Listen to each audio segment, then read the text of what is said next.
नमस्कार, स्वागत है आप सभी का हमारे इस खास कार्यक्रम हरियाणा डायरी में। इस कार्यक्रम का एक ही उद्देश्य है कि आप तक हरियाणा के हर उस विकास की जानकारी पहुंचाई जाए जो मुख्यमंत्री मनोहर लाल के कुशल नेतृत्व में लगातार आपके लिए किया जा रहा है। तो बने रहिए हमारे साथ और देखते रहिए हमारा खास कार्यक्रम हरियाणा डायरी।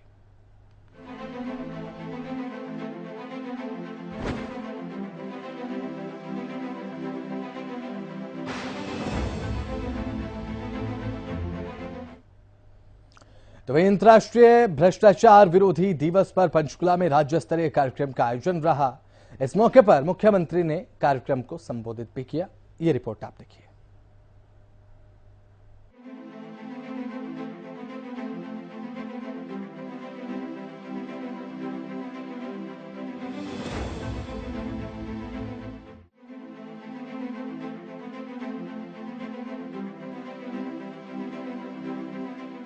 पंचकुला में अंतर्राष्ट्रीय भ्रष्टाचार विरोधी दिवस पर राज्य स्तरीय कार्यक्रम का आयोजन किया गया।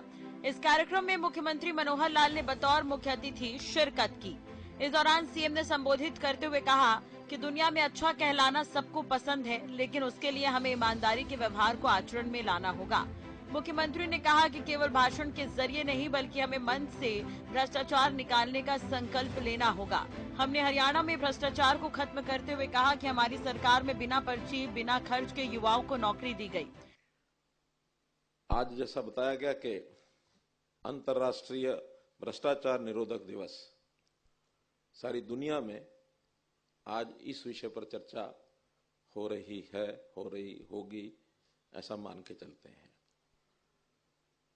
ये विषय भ्रष्टाचार कोई किसी एक प्रांत तक, एक देश तक सीमित नहीं है।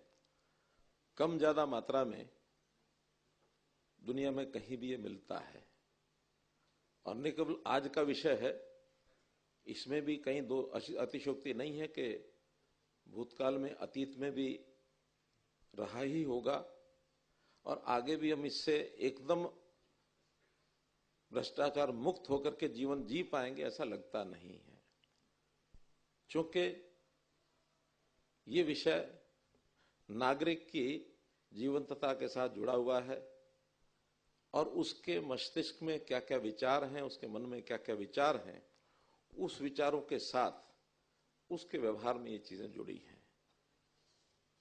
तो इस पर स्वाभाविक रूप से चर्चा तो होती है। विषय इतना ही है कि मात्रा कम ज्यादा हो सकती है और मात्रा कम ज्यादा करने के लिए जिसके जिम्मे जो काम है वो अपना प्रयत्न करता रहता है। जिसको भ्रष्टाचार समाप्त करना है वो उसी पर चर्चा करता है, उस अनुसार आगे बढ़ने का संकल्प लेता है और जिनको भ्रष्टाचार करना है वो भी नई नई विधियां ढूंढते रहते हैं। एक संघर्ष है। इस संघर्ष में समाज की आवश्यकता क्या है, हमें दुनिया में अच्छा बनने के लिए आखिर मन में एक इच्छा रहती है, हमारा एक दिशा में, हम अच्छी दिशा में बढ़ रहे हैं, ये आकांक्षा सबकी रहती है। अच्छा कहलाना सबको अच्छा लगता है, तो उस ओर प्रयत्न यदि करना है तो इस लाइन को लंबा करना होगा कि भ्रष्टाचार को हम रोक सकें, ईमानदारी हमारे जीवन का अंग बन सके और इसका पैमाना कई बार मुझे बड़ा अजीब ढंग से एक विचार करने को मिलता है। कुछ समय पहले तक एक वाक्य प्रयोग किया जाता था, परिचय जब कराया जाता था, मंच पर कोई कार्यक्रम होता था, हालांकि मैंने उसको थोड़ा सा उस पर टिप्पणी करनी शुरू की तो उसके बाद थोड़ा बंद भी हो गया कि हमारे मुख्यमंत्री बहुत ही ईमानदार मुख्यमंत्री हैं। इस वाक्य के बोलने का अर्थ क्या है? यानी एक मुख्यमंत्री ईमानदार है, बाकी सब हर एक के बारे में वैसी टिप्पणी तो नहीं कर सकते, लेकिन एक को सिंगल आउट करते तो इसका कोई अर्थ निकल जाता है। मन में आकांक्षा ये है कि सबको ईमानदार होना ही चाहिए। अगर आपने सिंगल आउट करना है तो जो भ्रष्टाचारी है उसको सिंगल आउट करिए कि ये व्यक्ति बहुत भ्रष्टाचारी है। जनता में उसकी एक व्याख्या करके लोगों को बताना चाहिए ताकि व्यक्ति सामने वाला, क्योंकि भ्रष्टाचार को अपने से दूर करने के लिए कई बातें सामने उसको रखनी पड़ती हैं। या तो दंड है, भय है, संस्कार है, और सबसे बड़ी बात है लोकलाज। लोगों में अगर ये पता लग गया कि ये व्यक्ति भ्रष्टाचारी है तो जरूर उसके मन में आएगा कि ये तो बहुत गलत है। और लोगों में हो ना हो, आपके बहुत निकट है और उससे आप इस चीज को छुपा के रखते हैं, और उसको जब पता लग गया, अब इन्हें लघु फिल्म में हमने देखा है, पत्नी को पता लग गया कि पति भ्रष्टाचारी है, मिनट में यू टर्न हो गया। तो यू टर्न कराने के लिए कई चीजों का काम को करना पड़ेगा, जन जागरण करना पड़ेगा, संस्कार देने पड़ेंगे। ऐसा नहीं कि इस प्रकार के सेमिनार नहीं करने ही पड़ेंगे, डर बैठाना पड़ेगा। और फिर लोक लाज से व्यक्ति डरते हैं, लोक लाज के नाते प्रचारित करना है तो जो सिंगल आउट उनको करो जो भ्रष्टाचार करते हैं। अगर हम जैसे एक पुराने समय में होता था, आजकल बंद है, थानों के अंदर एक सूची लगती थी 10 नंबरी। 10 नंबरी मेरा नाम ना आ जाए, इससे लोगों को डर लगना लगता था। आप कितने ही ईमानदार व्यक्तियों का बोर्ड लगा दो, ये सब ईमानदार लोगों की सूची है, बल्कि इससे नुकसान और हो जाएगा। बाकी कहेंगे ठीक है, अगर वही ईमानदार है तो फिर हमारे बारे में तो कुछ भी हम कर ले, हमें तो छूट हो गई। तो हमें इस प्रकार के सेमिनार्स में भी विषय रखना चाहिए कि अगर तुलना ही करनी है तो दुनिया में कौन सा देश भ्रष्टाचारी है, कहां नैतिकता ज्यादा है, ताकि उसकी तुलना करके और हम नैतिकता की तरफ आगे बढ़ सकते हैं। हमने अभी सम्मानित किया 15 लोगों को। किस बात के लिए किया? कि इन्होंने भ्रष्टाचार को पकड़ा है, बड़े नैतिकता की अपनी जिम्मेदारी इन्होंने निभाई है, बड़े अच्छे लोग हैं, सम्मानित कर रहे हैं, कोई दिक्कत नहीं है, अच्छा है, करना ही चाहिए। लेकिन ये पाठ सारे सिस्टम को पढ़ाना पड़ेगा। कहीं बाकियों के मन में ये ना आ जाए कि इन्हीं के जिम्मे भ्रष्टाचार रोकना, हम तो ठीक है, हमको नाम ही नहीं ले रहे, फिर ठीक है सिंगल आउट कर दो इनको। आप सिंगल आउट इस लाइन में उनको करो जो भ्रष्टाचार कर रहे हैं, most corrupt person of the department, लगाओ उनके बोर्ड,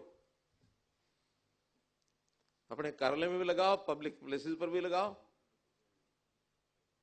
पहले ना लगा सको तो जिस दिन रिटायर हो जाए उसके बाद उसकी एसीआर निकाल करके इसके खिलाफ करप्ट प्रैक्टिस की कौन कौन से केस बने थे उस दिन लगा दो। एक वो ऑनर बनता ना, ऑनर बोर्ड, क्या उसको बोलते हैं, रोल ऑफ ऑनर। तो करप्ट पर्सन लिस्ट रिटायर्ड, कम से कम आज जो बैठा हुआ है वहां काम कर रहा है उसके ध्यान में आए कि अगर करप्शन के अंदर चला गया तो तुम्हारा नाम इस लिस्ट में आ जाएगा। वो शायद काम करते हुए तुम उसको सिंगल आउट पता नहीं कर पाएंगे कि नहीं कर पाएंगे, हमने उससे काम भी लेना है, लेकिन उसके मन में एक भय तो बैठा दो। सीएम ने कहा कि नौकरी देने में पारदर्शिता में भी भ्रष्टाचार का खात्मा संभव है। भ्रष्टाचार करने के बाद केवल मन में पछतावा और पश्चाताप ही रहता है। मिशन कर्मयोगी के जरिए नैतिक और चारित्रिक करप्शन खत्म करने की कोशिश की जा रही है। मिशन योगी कार्यक्रम से 9 जिलों के 20 स्थानों से कर्मचारी जुड़े थे। सीएम ने कहा कि भ्रष्टाचार का सीधा असर गरीब जनता पर पड़ता है। वहीं एनसीबी की रिपोर्ट में हरियाणा में 3 गुना से ज्यादा भ्रष्टाचार बढ़ने के सवाल पर सीएम ने कहा कि 3 गुना भ्रष्टाचार के आंकड़े बढ़ाने का मादा ठीक नहीं है।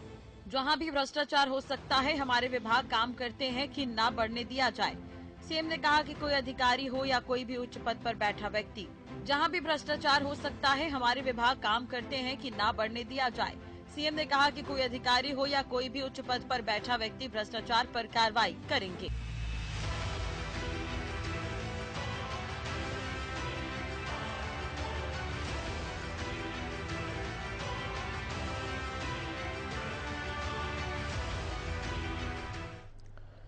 तो एंटी करप्शन डे के दिन ही मुख्यमंत्री मनोहर लाल ने विभिन्न सेवाओं के लाभार्थियों से ऑडियो कॉन्फ्रेंसिंग के माध्यम से संवाद भी किया। ये रिपोर्ट देखिए।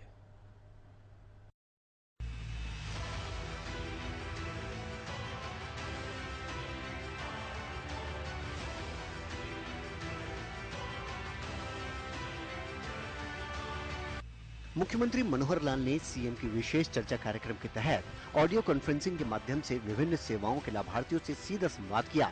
मुख्यमंत्री मनोहर लाल ने कहा, भ्रष्टाचार एक सामाजिक बुराई है, इसे रोकने के लिए अनेक उपाय प्रशासन के स्तर पर किए जा रहे हैं। भ्रष्टाचार को तभी रोका जा सकता है जब पूरा समाज इसके खिलाफ उठ खड़ा हो। उन्होंने कहा कि आज के संवाद में विभिन्न योजनाओं का लाभ प्राप्त करने वाले लाभार्थियों को सेवा पाने में कोई दिक्कत हुई हो तो मुझे बताएं। इससे पता लगेगा कि सिस्टम में सुधार हुआ है अथवा अभी कोई कमी बची है। जैसा हर सप्ताह हम लोग एक सीधा संवाद आप लोगों से करते हैं, आपको बताते हुए खुशी हो रही है कि 48 सप्ताह हर साप्ताहिक चर्चा के नाते से जो हम आप मिलते हैं तो 48 सप्ताह पूरे हुए हैं और हर बार किसी न किसी एक नए वर्ग से बात होती है। आज मैं ऐसे बंधुओं से बात कर रहा हूं जिनको हमने व्यवस्था परिवर्तन करके जो भी सरकारी योजनाएं हैं घर बैठे और उनका लाभ दिलाया है या पोर्टल के ऊपर सीधे अप्लाई करके और जिनको ऑनलाइन सेवाएं मिली हैं, ऐसे बंधुओं से आज मेरी बात हो रही है। मित्रों, ऐसी सेवाएं जो आपको लाभार्थी के नाते मिलती हैं, उसके अंदर मैं ये भी मान सकता हूं कि बहुत सी कठिनाइयां भी आती होंगी। उसमें कभी कभी समय का अधिक लगना, कभी कभी आप कहीं किसी खिड़की पर जाते हैं तो आपके बार बार चक्कर कटवाना, अथवा एक जो कैंसर की बीमारी होती है भ्रष्टाचार रूपी कई बार ऐसे खेल भी हमको सुनने को मिलते हैं जिससे स्वाभाविक है मन को तकलीफ होती है। संयोग से आज 9 दिसंबर अंतर्राष्ट्रीय और जिसको अंतर्राष्ट्रीय भ्रष्टाचार विरोधी दिवस ये कहा गया है, आज सारी दुनिया में लोग इस पर चर्चा कर रहे हैं और आज आपसे मैं इसी विषय पर बात कर रहा हूं। भ्रष्टाचार एक बहुत सामाजिक बुराई है। इसको समाप्त करने के लिए वास्तव में तो जब हमने सत्ता संभाली थी 2014 में, उसी समय बहुत सी बातें ध्यान में आई थी और हमने भ्रष्टाचार को जड़मूल से नष्ट करने के लिए और उस समय एक संकल्प लिया था। फिर भी इतना सब करने के बाद अभी भी कुछ शिकायतें हमको मिलती हैं। भ्रष्टाचार मिटाने के लिए बहुत से ऐसे छापे भी लगाए जाते हैं, बहुत सी शिकायतें भी होती हैं, बहुत सी इंक्वायरीज भी होती हैं, कुछ लोगों को सजा भी हुई है। लोग जो है भ्रष्टाचार के नए नए तरीके भी ढूंढ लेते हैं। जैसे कहा जाता है तू डाल डाल मैं पात पात, यानी हम सख्ती भी करते हैं फिर भी कहीं ना कहीं ये रास्ते ढूंढ लेते हैं। तो आज तो मैं केवल इस विषय पर आपसे बात करते हुए कि आपका अनुभव आज से 10 साल पहले जो व्यवस्थाएं होती थी और आज उसके 10 साल के बाद हमारे 9 साल के 9.5 साल के शासन करने के बाद क्या कोई परिवर्तन आपको लगता है अथवा नहीं है। अगर परिवर्तन लगता है तब भी आप हमारी जानकारी में लाएं और अथवा कोई कठिनाई आती है उसके बारे में भी आप हमको बताएं। मैंने अपने डिप्टी कमिश्नर्स को कहा है कि जिले में जिला उपायुक्त के कार्यालय में भी तथा ब्लॉक के अनुसार अन्य कार्यालयों में भी हम अपनी सुझाव पेटिकाएं रखें और उन सुझाव पेटिकाओं में आप यदि हमारे पास कोई बात सुझाव के रूप में भेजना चाहते हैं तो बंद लिफाफे में उसके ऊपर लिख करके कि सीएम हरियाणा के लिए एक लिफाफे पर लिख करके उसमें डाल देंगे तो उपायुक्त महोदय इन सब जो भी एनवलप होंगे उनको एकत्र करके वो हमारे पास भेजेंगे। भ्रष्टाचार भी कई प्रकार का ऐसा ध्यान में आता है। एक होता है आर्थिक भ्रष्टाचार, उसमें लोग हमसे पैसे की मांग करते हैं और पैसा जो है किसी न किसी रूप में हमारे से मांगते रहते हैं। कभी कभी ऐसा भी लगता है कि इस भ्रष्टाचार के अलावा हमको वो थका देते हैं, बार बार चक्कर कटाते हैं और ताकि हम परेशान हो जाएं तो हम अपने आप कहेंगे और कोई बीच में बिचौलिया भी हमारे बीच में आके खड़ा हो जाता है जो कहता मैं आपका काम करा के देता हूं और वो उसका एक एजेंट बन करके और काम करेंगे। तो हम लोग इन सब विषयों पर ध्यान करते हुए कई प्रकार के जो हमने प्रयोजन किए हैं इस भ्रष्टाचार को रोकने के लिए। कानून अपनी जगह काम करता है, पॉलिसीज बनाई हैं, छापे भी लगाते हैं, रेड हैंडेड भी पकड़ते हैं। साथ में एक और अभियान भी हमने चलाया है। जैसा जानते हैं हम कि हरियाणा में लगभग 4 लाख ऐसे 3 लाख से ऊपर 4 लाख से कम ऐसे हमारे अधिकारी कर्मचारी सब यानी विभागों के अथवा बोर्ड कॉर्पोरेशन के ये काम करते हैं। एक योजना बना करके जैसा प्रधानमंत्री जी का आह्वान है कि मिशन कर्मयोगी, ये एक अभियान उन्होंने चलाया। हमने भी हरियाणा मिशन कर्मयोगी ऐसा एक अभियान चला करके अपने यहाँ जितने भी अधिकारी कर्मचारी हैं उनकी ट्रेनिंग, इसका एक कार्यक्रम शुरू किया है। और वो कर्मचारी लगातार अब इस काम को पिछले 20 नवंबर से हमारा जो हिपा डिपार्टमेंट है उस डिपार्टमेंट के माध्यम से ये ट्रेनिंग की जा रही है। और इस ट्रेनिंग का 31 मार्च तक एक राउंड ये पूरा हो जाएगा।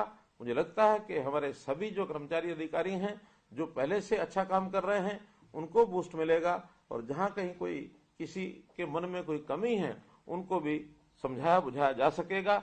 दंडित करते साथ साथ हम उनको वार्निंग भी देते हैं कि अगर कोई भ्रष्टाचार करता पकड़ा जाएगा तो उसका सामाजिक एक प्रकार से जो जानकारियां हो जाएंगी। तो जिस प्रकार से कहते हैं कि लोकलाज आदमी को बहुत प्यारी होती है, तो चाहे उसकी लोकलाज खराब हो और चाहे उसको एक्सपोज करना पड़े तो हम उसमें एक्सपोज करने में पीछे नहीं रहेंगे, ताकि व्यक्ति घबरा करके और अपने आप ऐसा काम न करें।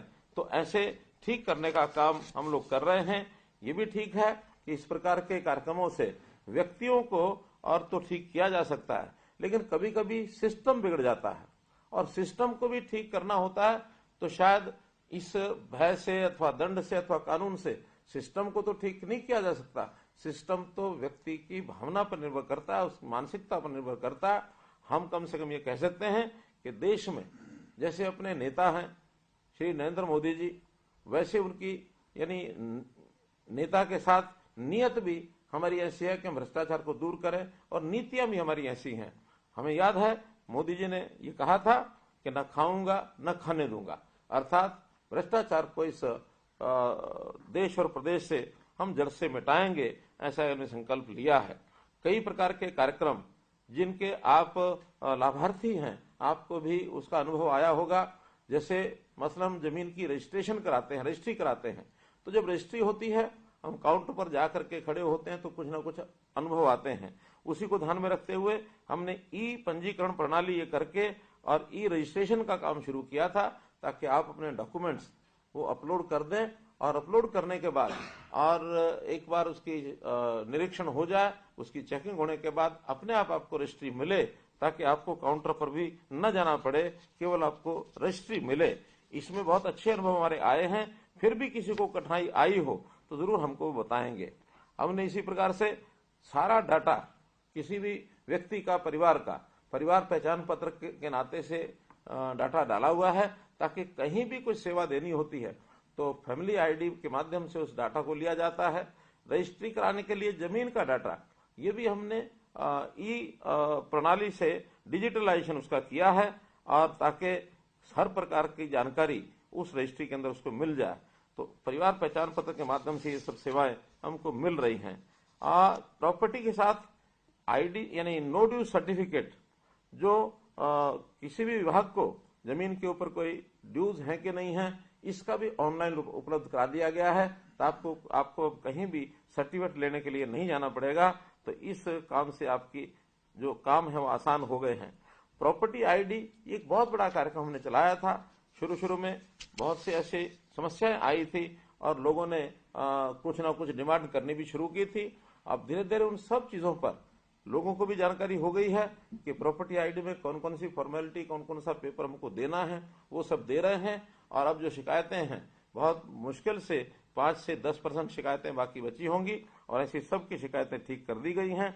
फिर भी हम लोग थोड़ा अपने डॉक्यूमेंट पूरा करें, थोड़ा सब्र करें, जल्दी न बचाएं, अन्यथा ये जो भ्रष्टाचार रूपी जो भी व्यक्ति इस प्रकार की बात करता है, हम उनके चंगुल में फंस सकते हैं, उसमें हम ना फंसें।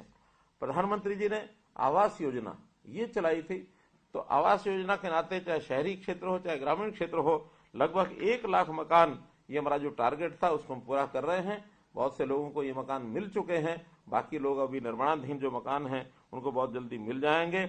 इसमें भी अगर हमने मकान अपना प्राप्त किया है, हमको अगर ये लाभ मिला है, तो इसके बारे में भी हमको जरूर जानकारी आप देंगे। मकान की मरम्मत के लिए डॉक्टर BR अम्बेडकर आवास नवीनीकरण योजना, इस योजना में जो पहले कभी 25,000 रुपया मिलता था, हमने उसको बढ़ा करके 80,000 रुपया किया था, और उसकी भी रजिस्ट्रेशन करके और हम उनको 80,000 रुपये देने का काम कर रहे हैं। पहले ये योजना केवल SC और समाज के लिए मिलती थी। अब हमने सभी जो BPL हैं उनके लिए इस योजना का लाभ उनको मिले, ऐसी व्यवस्था कर दी गई है। ड्राइविंग लाइसेंस ये भी ऑनलाइन किस प्रकार से आपको मिले, आप अपनी ट्रेनिंग लेकर के और ड्राइविंग लाइसेंस में अपनी जानकारियां भर दें, अथवा पुराने ड्राइविंग लाइसेंस को आपने रिन्यू कराना है, उसके लिए भी जो आवश्यक जानकारियां देने के बाद आपको घर बैठे लाइसेंस का रिन्यूअल करना हो जाएगा अथवा नया लाइसेंस बन जाएगा। इसमें भी आपको कोई कठिनाई नहीं आएगी। अगर किसी को कठिनाई कोई आती है तो हमारे ध्यान में कराएंगे, हम इसको और प्रोएक्टिव करके घर तक ये सारी सेवाएं आपको मिले। इसी प्रकार ऑनलाइन विवाह पंजीकरण, शादी के बाद पंजीकरण, विवाह पंजीकरण कराना भी बहुत कठिन हो गया था। अब हमने उसके अंदर सुधार किए हैं। पहले पति पत्नी को भी वहां जाना पड़ता था, अथवा दोनों में से किसी एक के पेरेंट्स को भी जाकर के बताना पड़ता था और कोई ना कोई प्रमाण प्रूफ विवाह का वहां देना पड़ता था। अब प्रूफ तो आपको अपलोड करना ही है, लेकिन ऑनलाइन पंजीकरण करने की व्यवस्था भी हमने कर दी है, ताकि किसी को वहां जाकर के और हाजिरी ना लगानी पड़े। तो ऐसे ये सर्टिफिकेट, क्योंकि विवाह पंजीकरण के जो सर्टिफिकेट हैं बहुत जगह पर काम आते हैं। अगर ज्वाइंट बैंक अकाउंट खुलवाना हो तब भी हमको चाहिए, अगर शादी आदि के पर्पज के लिए अगर हमको इकट्ठे जाना है पति पत्नी को, तो उसमें भी हमें जो विवाह पंजीकरण का सर्टिफिकेट होना आवश्यक है। और यदि बीमा कराना है उसके अंदर भी ये विवाह पंजीकरण जो है ज्वाइंट जो होता है उसका भी हमको लेने की आवश्यकता पड़ती है। तो ये भी ऑनलाइन करने की व्यवस्था हमने की है। बहुत लोगों को कमर्शियल एक प्रकार के जो कनेक्शन लेने पड़ते हैं बिजली के, कमर्शियल कनेक्शन अपने आप में बहुत कठिनाई थी, लेकिन उसको भी ऑनलाइन हमने किया है, ताकि आप अपने जो भी डॉक्यूमेंट्स दे करके और कमर्शियल बिजली कनेक्शन को आसानी से ले सकते हैं। इसमें भी हजारों लोगों को और लाभ पहुंचा है, कोई कठिनाई नहीं आई है। तो इस प्रकार से जितनी भी हमने सेवाएं ये सब की हैं, इन सेवाओं का लाभ आपको मिले। और बहुत सी सेवाएं सरकार की ऐसी होती हैं समयबद्ध तरीके से मिले, उनका रजिस्ट्रेशन यानी उनकी जो सेवाओं का रजिस्ट्रेशन एक प्रकार राइट टू सर्विस सेवा के अंतर्गत कितने दिनों में वो सेवा मिलेगी, ये रजिस्ट्रेशन होता है, तय होता है। पहले जब सेवा न भी मिले तो लोगों को अपील करने के लिए भी धक्के खाने पड़ते थे, लेकिन हमारे राइट टू सर्विस कमीशन ने उसका भी एक रास्ता निकाला है कि हर आदमी की अगर समय पर सेवा नहीं मिलती तो ऑटोमेटिकल अपील हो जाती है, और उस अपील के बाद पहली अपील पर ही बहुत से लोगों को सेवा मिल जाती है। किन्हीं कारणों से पहली अपील पर नहीं मिलती तो फिर दूसरी अपील हो जाती है, अपने आप ऑटोमेटिक होती है, आपको कराने की आवश्यकता नहीं है। दूसरी अपील पर भी काम नहीं होता तो अपने आप वो जो शिकायत जो राइट टू सर्विस कमीशन है उसके पास पहुंचती है। मुझे बताते हुए खुशी हो रही है कि 3 लाख से ऊपर ऐसी सेवाएं जो फर्स्ट अपील में पहुंची थी, कमीशन पर मात्र उसमें से 2000 के आसपास पहुंची हैं। बाकी सब फर्स्ट अपील पर अथवा सेकंड अपील पर हमारे अधिकारियों ने उस सेवा को दिया है। तो मित्रों, ये जो इस प्रकार की सेवाओं का लाभ आपको आसानी से मिले, बहुत व्यवस्थाएं हम कर रहे हैं। फिर भी मेरा मानना है कि कहीं ना कहीं कठिनाइयां आपको आती होगी। अगर इन कठिनाइयों को हमारे पास आप भेजेंगे तो मैं आपको वायदा करता हूं कि एक सरल जीवन जीने के लिए, जीवन को सुखमय बनाने के लिए आप किसी ऑफिस में धक्के ना खाएं, आपको दर दर न जाना पड़े, आपको दरखास्त लेके दस्तावेज लेकर के और जो दफ्तरों में जाना पड़ता है, चक्कर काटना पड़ता है, वो नहीं काटना पड़ेगा। हम हर किसी को घर बैठे सेवा, प्रोएक्टिव सेवा ये देने के लिए कटिबद्ध हैं। बहुत बड़ा काम हुआ है, इसको और आगे कैसे सुधारा जा सकता है, ठीक किया जा सकता है, यदि आप हमको बताएंगे तो हमारे अधिकारी आज के इस सेशन में सब सुन रहे हैं, हमारे डिप्टी कमिश्नर भी सुन रहे हैं। जो जानकारी आप देंगे उनको उसके अनुसार हम काम करेंगे। हरियाणा के मुख्यमंत्री मनोहर लाल ने कहा कि वर्तमान राज्य सरकार ने भ्रष्टाचार मुक्त प्रशासन देने और सर्विस डिलीवरी को सरल और सुगम करने के लिए ऐसा सिस्टम बनाया है जिसमें पारदर्शिता, सरलता व ईमानदारी है, जिस तक हर व्यक्ति की सीधी पहुंच है। पिछले 9 वर्षों में चलाए जा रहे इस अभियान के अब सुखद परिणाम सामने आ रहे हैं। अब सरकार और नागरिक के बीच कोई बिचौलिया नहीं है। आज व्यवस्था परिवर्तन के फलस्वरूप नागरिक घर बैठे विभिन्न सरकारी सेवाओं का लाभ उठा रहे हैं। मुख्यमंत्री ने कहा कि भ्रष्टाचार पर रोक के लिए नियम और कानून बने हैं, उनके तहत दंड भी तय किया गया है। लेकिन दंड और भय से कोई व्यक्ति तो ठीक हो सकता है, लेकिन सिस्टम ठीक नहीं हो सकता। ये तभी ठीक होगा जब हम अपने नैतिक व्यवहार, मूल्यों और सिद्धांतों को और भी सुदृढ़ करें और कर्तव्य पालन एवं सेवा भाव पर जोर दें। इसी लक्ष्य की प्राप्ति के लिए सरकार ने मिशन कर्मयोगी हरियाणा चलाया है। इसके तहत प्रदेश के 3 लाख कर्मचारियों के नैतिक प्रशिक्षण का लक्ष्य रखा गया है। यदि हम नैतिक रूप से सुदृढ़ होंगे तो अपने कर्तव्य पालन में कोताही नहीं बरतेंगे। मुख्यमंत्री मनोहर लाल के कुशल नेतृत्व में जनता के हित में लगातार विकास कार्य किए जा रहे हैं, जिससे जनता खुश है, संतुष्ट है। बहरहाल हमारे इस खास कार्यक्रम हरियाणा डायरी में आज के लिए बस इतना ही। आप देखते रहे हरियाणा न्यूज। नमस्कार।